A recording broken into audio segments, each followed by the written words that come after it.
என் பேர் கலா தடா வெஸ்டேல கிரவுண்ட் டைரக்டராக இருக்கேன். தேங்க்யூ.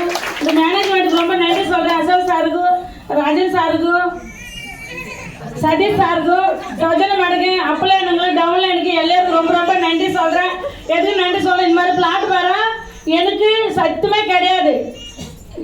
அசல் வந்து நான் 1வது கூட படிக்கல, ஒரு பெண்ணோ பேப்பர் கூட வாங்கலை.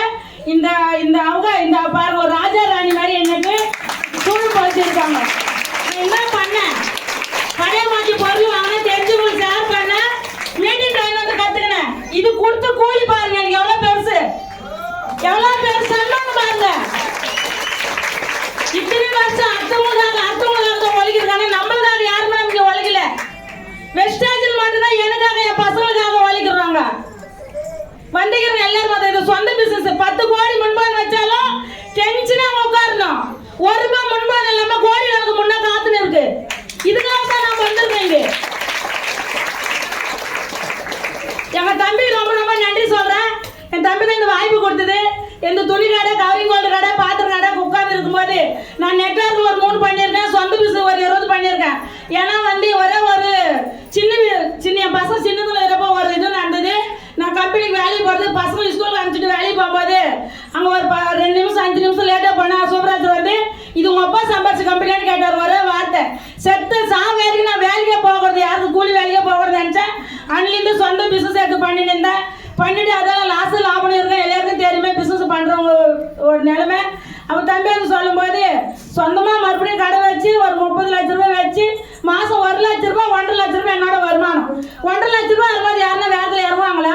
அந்த டைம்ல இருக்கும்போது என்ன சின்ன சோப்பு பேஸ்ட் ஷாம்பு யூஸ் பண்ணா லட்சக்கணக்கு சம்பாதிக்கிறேன்னா நான் என்ன சொன்னேன், இப்போ சோப்பு பேஸ்ட் ஷாம்பு யூஸ் பண்ணது என்ன யூஸ் பண்றேன், இவங்க கொடுக்காம அவங்க கொடுக்காம ஏதோ ஒன்று ஏமாத்துறாங்க சின்னன்னு சொன்னேன்.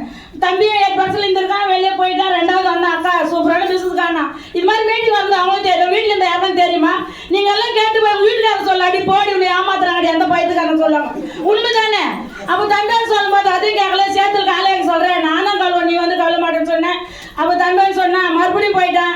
3வது வந்து அக்கா எது சொன்னாலும் கேட்கற மாதிரிலாம் ஒரு 1000 ரூபாய் பொருள் வாங்கி கொடுத்துட்டு காசு கேட்டேன். வேறு விதி இல்லாம வழி இல்லாம அவசரம் இல்லாம பொருளால் என் தலையில் கட்டிட்டு காசு கேட்கறேன்ட்டு ஒரு 1000 ரூபாய் கொடுத்தேன். 1000 ரூபாய் கொடுத்துட்டு ஒரே ஒரு விஷயம் சொன்னா, அக்கா இதில் பயிர்லோன் இருக்குது, எனக்கு உடம்பு செல்ல தம்பி தெரியும், இதை யூஸ் பண்ண பாருண்ணா. காலையில் மத்தியானம் நைட்டு 3 வேலை விடாம எடுத்தேன். அந்த 3 வேலை 18 வருஷம் இருந்த நோய் 5 வருஷம் அது என்ன டச் ஆகல. ஏதோ நெல்லை இருக்கு. அப்பதான் போயிட்டு சோப்பு பேஸ்ட் ஷாம்பு யூஸ் பண்ணுறதுக்கு ஆரம்பித்தேன். மறுபடியும் வந்தால் மீட்டிங் வர கூப்பிட்டு அப்படின்னு நிறைய பேர் உங்களை கூப்பிட்டு இருப்பாங்க. அவங்களுக்கு ரொம்ப நன்றி தான் சொல்லணுங்க. அப்போ வந்து 150 பேர் தான் ஒரு மூலையில் உட்காந்துன்னு இந்த பிஸ்னஸ் எந்த அல்லாமல் நினச்சின்னு இருந்தேன். 5000 பேர்லேருந்து 40,000 பேர் சொன்னாங்க. பெருசாக தோணல எனக்கு. லாஸ்ட்டில் RS ராஜன் சார் வந்து 15 லட்சம் அப்பா 15 லட்சம் ரூபாய் பிஸ்னஸ் எடுத்து பார்க்கறது. அப்போ ஏன் இது நம்ம எடுத்து பண்ணக்கூடாது பண்ணுறதுக்கு ஆரம்பிச்சா தம்பி கிடச்சுன்னா எனக்கு ரொம்ப பிடிச்சிருக்கு. நான் என்ன பண்ணோன்னு கேட்டேன். 3 விஷயம் பண்ண சொன்னால் கடையை மாற்றி பொருள் வாங்க தெரிஞ்சவங்களுக்கு ஷேர் பண்ணு, மீட்டிங் ட்ரைனிங் வந்து கற்றுக்க சொன்னேன். இதுதான் நான் 1வது கூட படிக்கல, என் வயசு அப்போ 50. அப்போ இதெல்லாம் என்னால் முடியும் நான் சொல்கிறேன் பண்ணுறதுக்கு ஆரம்பித்தேன். ஃபர்ஸ்ட் மாதம் வருமானம் 36 ரூபாயில் ஆரம்பித்த வருமானம் எனக்கு இந்த மாதம் வந்த வருமானம் 66,188 ரூபாய். கம்பெனி 8 ரூபாய் கொடுத்துருச்சு எனக்கு. அது மட்டும் கிடையாது, ஃபாரின் டூர் ஒரே ஒரு வாட்டி ஃபாரின் டூர்னு ஒரு கோயில் போனவே சந்தோஷம் நம்மளுக்கு. ஆனால் அங்கே போகும்போது சந்தோஷம் போகும், வரும்போது சனின்னு வரும். எல்லாரும் குடும்பத்தில் அப்படி தான் நடக்குது. அப்போ வந்து எங்கள் வீட்டுக்காரர் திருப்பி போகிறோம் சந்தோஷம் வரப்போ எப்படி சண்டை வந்துடும் எனக்கு, ஏன்னா காசு ப்ராப்ளம் இல்லை. அப்போ வந்து தாய்லாந்து, பட்டேயா, சிங்கப்பூர், வியட்நாம் 5 நாட்டுக்கு 1 ரூபாய் செலவு இல்லாமல் கம்பெனி இட்டும் போய் வந்துச்சு என்ன. அது மட்டும் கிடையாது, கார் பண்ணது கூடி சீக்கிரமா வந்துக்கிது.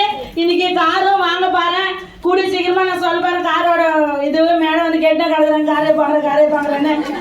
ஒன்று விஷயம் இதே மாதிரி மீட்டிங் பார்த்தேன்னா 1 ஹவர் 2 ஹவர் 3 நாள் என் கூட சண்டை போட்டுனே இருப்பார். நான் வேணுமா வெஸ்டேஜ் வேணுமா, நான் வேணுமா வெஸ்டேஜ் நிறைய சண்டை போட்டு இருப்பாரு. எனக்கு வெஸ்டேஜ் தான் வேணும், வெஸ்டேஜ் வேணும். அது மாதிரி ஒரு மாதம் கூட எவ்வளோ பேசாத கூட இருப்பாரு. நான் வெஸ்டேஜ் ஜெயிச்சு அவனை ஜெயிச்சு இன்னைக்கு வந்து என் கூட இப்போதான் என்ன லவ் பண்ணுறதுக்கு ஆரம்பிச்சிருக்காரு. அது மாதிரி கிடையாது, எங்க சின்ன பையனை வந்து MBA படிக்க வச்சா பெரிய பையன் வந்து கார் ஓடுறான். என் கூட 12 வேலைக்கு போறாரு. 3 பேர் சேர்ந்து சின்ன பையன் 20,000, பெரிய பையன் 20,000, என் கூட 10,000. ஆனா நான் ஒண்டி எடுத்துனாலும் இங்காம 66,000.